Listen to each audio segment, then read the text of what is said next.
Do your aging parents need financial help or could they? Many people in their 50s and 60s are finding themselves caught between supporting their aging parents and preparing for their own retirement. While helping family is so important to many of us, sacrificing our retirement could create financial challenges for everyone involved. Today, you're going to learn how to help your parents and or siblings or loved ones while still protecting your own financial future.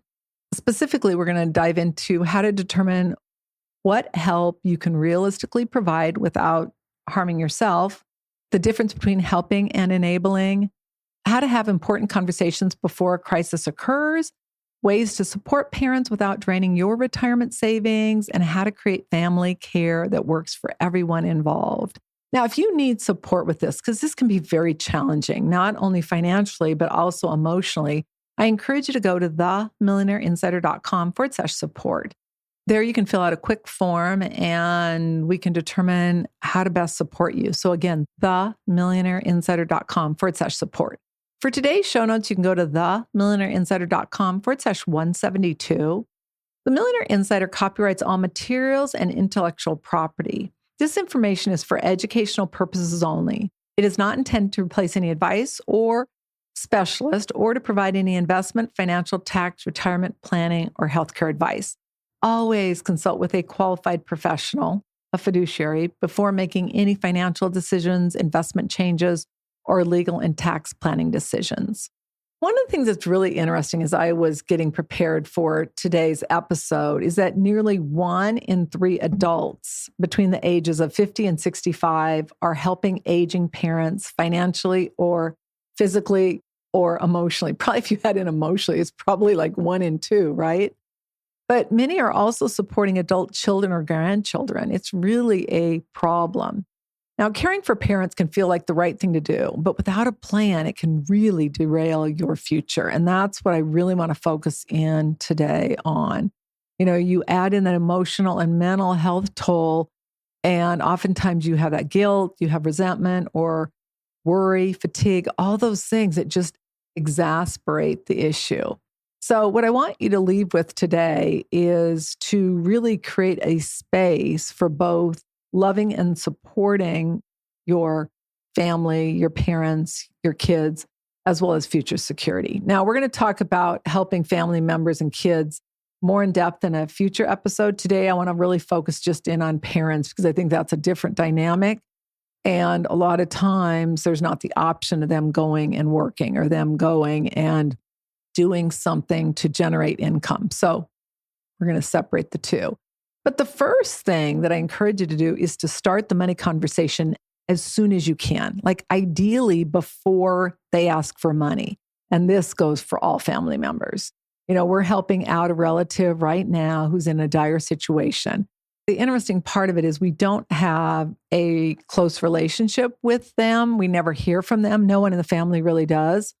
But they did elect to reach out and ask if we could help with medical care, meaning support in them getting medical care. It really got me thinking about what we should all be doing about family members. And what we've decided that we're going to do is we're going to reach out to our extended family and let them know that if they need help creating a plan before they need one, I'm here to help them. And I'll do it free of charge. And I will make sure things are in line and really look at what they're doing and give them feedback with the goal that they'll have a plan. So then if something does happen, they are prepared for it. If they come and ask us for money and they have not taken time to create a plan, I think it's a lot easier to opt out to helping them as compared to if they've done everything they need to be doing and they're just a victim of circumstances, it's a little different situation.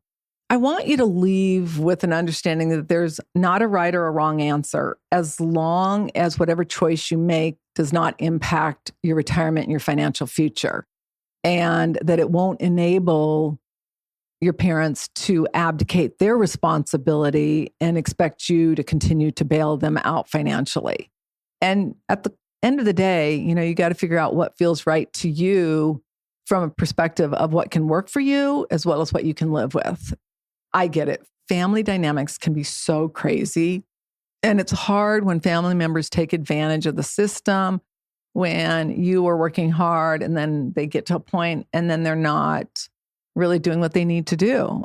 And in the end, what matters is that you make a decision that you can live with and that you feel good about and that you're not going to be angry about or frustrated with. That is absolutely critical. I want to give you one thought as we dive into this. I really want you to focus in on teaching whoever it is how to fish as compared to just giving them fish. When somebody doesn't have any effort in something, rarely do they respect it. And that's why I think giving money to people is one of the worst things you can do without them having to do something in return. Because what it does is it just enables them. It does not build their esteem, and it doesn't build their resilience or their I can do it. That's why I have such an issue with some of the programs that go on in our country. And believe me, I think there are people that truly do need help, but I think there's a lot more people who could actually go do something. And I think if they are on assistance, there should be some responsibility of what they should have to do. And again, I know we can get into all the debate, and clearly there are some people that really need it, but there are other people, I've seen it firsthand, where they just completely take advantage of the system. It's very frustrating, and I get that. The best time to have these conversations, as I mentioned, is before something occurs. Most families avoid talking about money. Money and sex are such taboo topics. No one wants to talk about them until there's a real problem. But we need to have these conversations before they become a problem. Let family members know you're willing to help them create a plan before they need one. And then always set clear boundaries. It does not mean you don't love them. It just means that you want a healthy relationship. And healthy relationships are built on clarity, boundaries, not guessing and hoping. Some great topics to discuss include retirement income. Where is it coming from? What are their total mix of assets and how are they generating income? Social Security, what are they getting? Now, the latest is that as it is right now, if something's not done in 32, they're going to cut Social Security by 22%. That is going to be devastating for so many people. And the one thing I encourage you to do is before you vote, you find out where the person you're voting for stands and you challenge them. You go look at their record. What have they done to protect it? What have they voted for? What have they voted against? It's so funny how everyone, when they're running for office, oh yeah, I would never cut Social Security or Medicare or even Medicaid. I mean, they've all said that, and then they start cutting it. And so you need to be really clear on that. Unless you're really wealthy, you got to be paying attention to that. And a lot of people that I see that are not wealthy, in fact, if something happened, it'd be devastating. They could need Medicaid. They're the very ones that are all about them cutting it. And I don't think they connect the dots that could be you. So just be aware of it, because there's just no free lunch. And if you don't pay attention to it up front, you're going to pay a serious price long term. Now, I get that, you start getting into spending, and the crazy thing about it is it doesn't really matter what party's in, they're going to spend. It's just what they're spending money on. And so I think some of these issues that are going to really become forefront, where we are spending billions of dollars for other countries, for wars, for different things, and yet we're not taking care of our own citizens. It's very concerning and it is problematic. So I get the concern and I get the issue. Obviously, investments, insurance, estate planning, long-term care, debt, anything that affects them financially would be a good thing to really start a conversation about.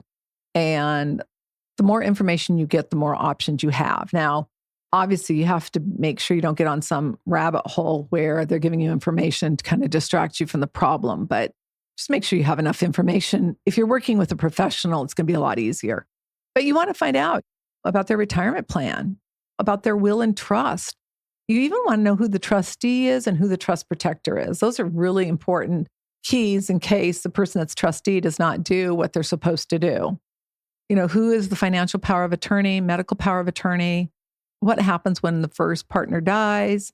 How long is their long-term care funded for, if they even have a plan for that? And do they have any insurance policies that could help if they needed cash or they need money for long-term care? A crisis is such a terrible time to create a plan. The best time is really to start having those conversations long before you need them.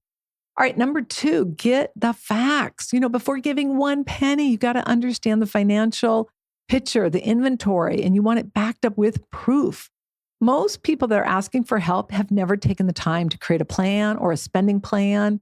They just kind of go with the flow and they don't really think about it. And then they get into a crisis and they wonder, what am I going to do? And it's a problem, especially if you keep bailing them out because nothing's going to change. Transparency should come before financial assistance.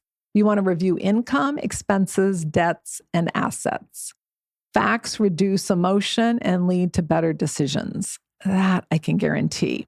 When you're diving into it, finding out where the income's coming from, is it the best choice? Could they reposition their assets and maybe even fund money so that, initially they're paying for their retirement and then an insurance company is? That's basically what an annuity is. It can be if they're healthy. What are their monthly expenses? Now, it's really important that you look at 6 to 12 months of income and expenses. So many people that are overspenders will have multiple checking and savings accounts and even credit cards. What it does is it creates confusion and it makes it very difficult to track what they're actually spending and what their needs versus their wants are. And I'm going to give you a real world example on this. We had a situation where one of our clients had us step in to look at their parent situation. And what was so bizarre was that the information they were telling us just did not line up. And so then they start bringing in, literally boatloads of material. And thank goodness I caught it before it really got out of control. But it was like, what I realized is that they were just basically robbing Pete to pay Paul. And it was just, the whole thing was an absolute mess. And what it was allowing is them to support their habit. They didn't have a habit of fentanyl or a habit of alcohol or a habit of food. They had a habit of overspending. And we deserve it. Well, we worked hard. Well, welcome to the club. The problem was they're heading to a train wreck, and that it's going to be devastating. And so it's gotten better. It's gotten more under control, but that's what happens. Oftentimes, you're going to find that the problem is not income, it's spending. So you got to be aware of that. And then you got to really look at the debt. What debt do they have? Is it the best way in which to have that debt, to carry that debt, or can they get it paid off? You got to look at all those things. Now, if you don't know or you have concerns, I encourage you to go to themillionaireinsider.com/FC and take our financial checkup. That can be good for you and it can be good for your parents. Now, before writing a check, just understand where the money is actually going to be used. All right, number 3, put your oxygen mask on first. There's a reason airlines tell adults to put their mask on before kids. Running out of money in retirement helps no one. You cannot pour from an empty cup. Protecting your retirement is not selfish. You got to know exactly what you can afford to give before you do anything. Put your mask on first. Now, what you want to do also is define what you can realistically provide from a standpoint of time, money, and emotional support. Now, I've had clients that have needed 24/7 care, refused to get long-term care, and they are paying, I think the highest one, $20-some thousand. It can be very expensive, but don't forget about the emotional toll. Sometimes one person is bearing all the burden. It can be not fair. And so make sure you're getting that support. Also, avoid vague communication. You want to have a written document and even a care plan. I find that when it's like, well, we kind of agreed on this. No, we agreed on this. And then it's going back and forth. It's like, wait a minute. Let's just start with number 1, number 2, number 3, and go down the list. You've got to protect your finances. Do not co-sign on loans or deplete your 401k. And don't sacrifice your tomorrow to fund somebody else's today. I love that statement, especially when that someone has not taken the time to create a plan.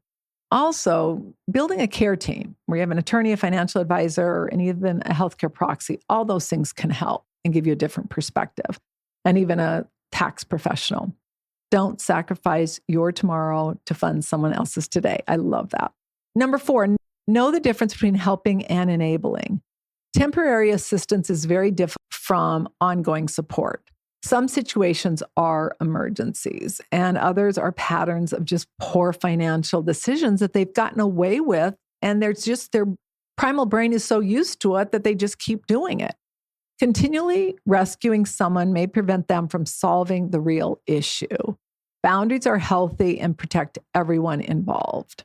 Some other things to just think about. Are you solving a short-term problem or are you funding a long-term habit? Ugh, such a big difference there. Helping once can be very appropriate, but helping all the time without a plan creates dependency, and it can be very unhealthy. Financial support should ideally move someone towards stability, not enabling them to depend on you. Teaching someone how to fish is so much better than giving them fish. We all know that saying. Paying medical bills once is so different than starting to just pay all their expenses. So pay attention to that. All right, number 5, create a family support plan. Sometimes the solution is not money. Family meetings can reduce confusion and conflict. It allows you to decide together what information is needed. Now, one of the things that I recently found out, and it's just so interesting how family dynamics are. But when you find out that a loved one, you're like, well, what are they spending their money on? They've got like 50 or 60,000 a year. And, you're kind of told they can spend their money however they want. And then you find out that they're funding charities, they're funding living expenses of some of the siblings. I mean, it's just really interesting how that all unfolds. And so obviously you want to try to engage everyone. And sometimes you can get the information, sometimes you can't, but it's something to be aware of. And then you need to determine how much help is appropriate. Establish really clear expectations and make sure it's in writing. So many financial problems could be avoided just by having a plan. Can they downsize?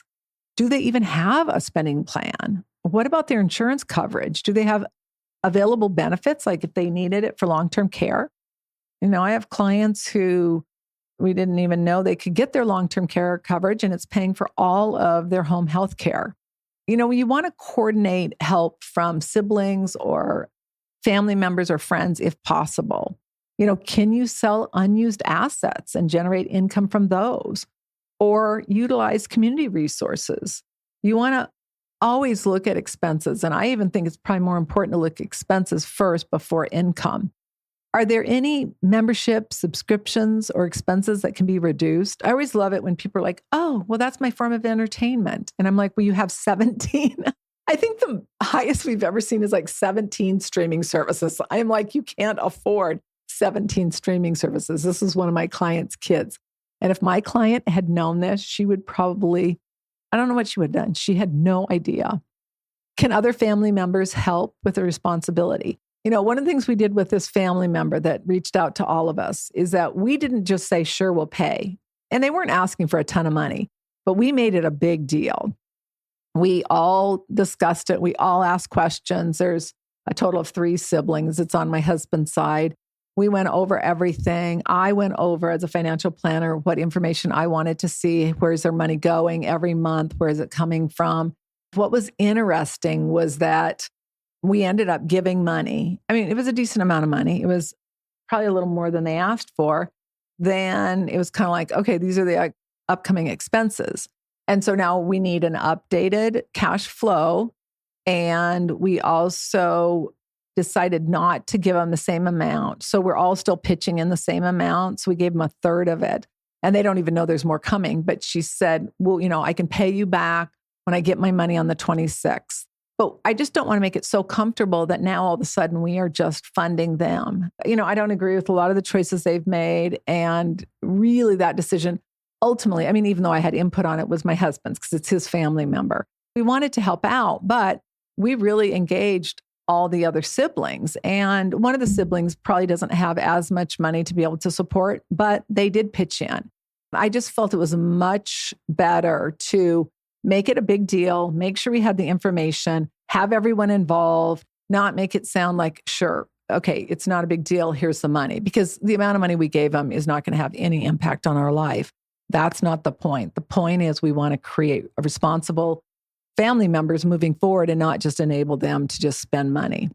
Also look to see if there are any available resources that you have not explored. Sometimes just a few minor adjustments can have a dramatic impact on cash flow.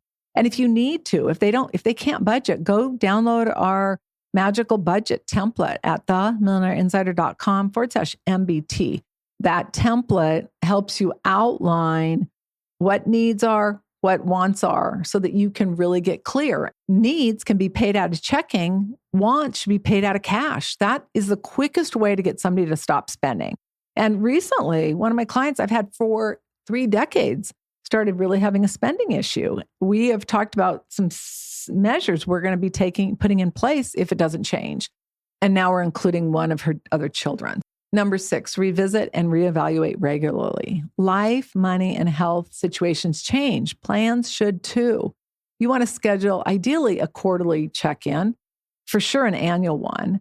Are your parents' needs increasing? Are boundaries still sustainable? Has any of this impacted your plan? The plan that worked last year may not be the one that works this year. So stay flexible, but clear and intentional, and get help if you need it. It's not your job to care for someone. And even if you want to help support them, something simple is, we can't afford more than this. It can be very honest and it can be very helpful. It's interesting. We have had several requests of people, some I don't even know, to help them out financially with everything that's going on. And one is very sad. I mean, it's a single mother. I'm not opposed to helping her, except that I said, I want to see her plan. And then I don't hear anything. But she's losing her subsidies for rent. She can't afford to work, and then she doesn't get her benefits. They cut her off from insurance. I mean, it's devastating. But I feel if she really needed help, she can provide some information. And I think that as this K economy continues to progress, which should be terrifying for anyone on this call that either has money or doesn't, right? Because show me any K economy that's ever worked out long term. It's a problem. And we're seeing it more and more. And I think it's just a wake-up call for all of us to be better stewards of our money. So the one thing I just cannot reiterate enough is making sure you have all of the information you need of their financials. You're setting boundaries. You've got a plan. And you're not doing something out of guilt that is going to cause havoc on your future.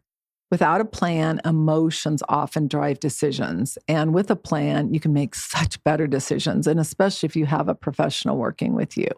Let's recap here. Helping parents is one of life's greatest responsibilities and opportunities, but helping them should not require sacrificing your own financial future or retirement security.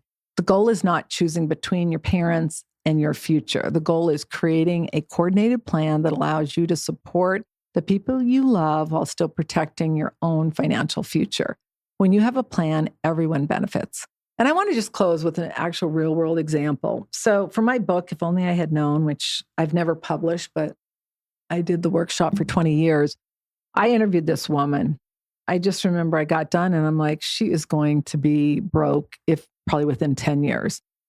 Everything she was answering, it was just like she didn't know what was going on. And even what was crazy is she had a really good financial advisor that I didn't know super well, but I knew of him, and it was a great financial planner. Now, I don't know his side of the story because I never talked to him, but make a long story short, she was very good friends with one of my clients.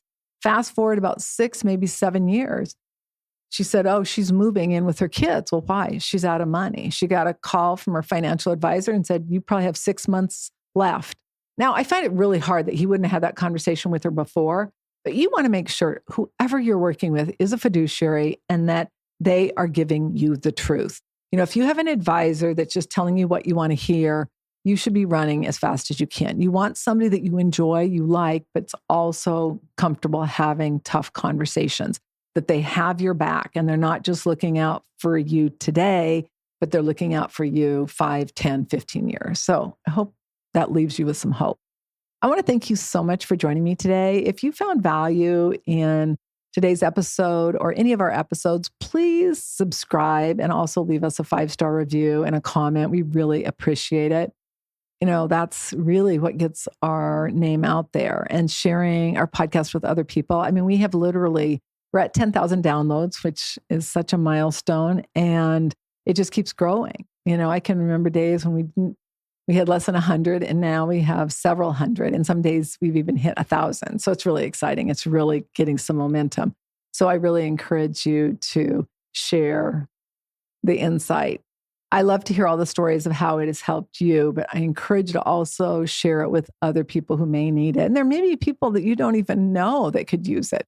They look like they have all this money, but the reality of it is there are a lot of people who are spending more money than they can sustain for their lifetime. And so I really encourage you to send them over to the millionaireinsider.com/podcast. I want to thank you so much for joining me. I'm Annette Ba'u. All international copyrights are reserved. Bye for now.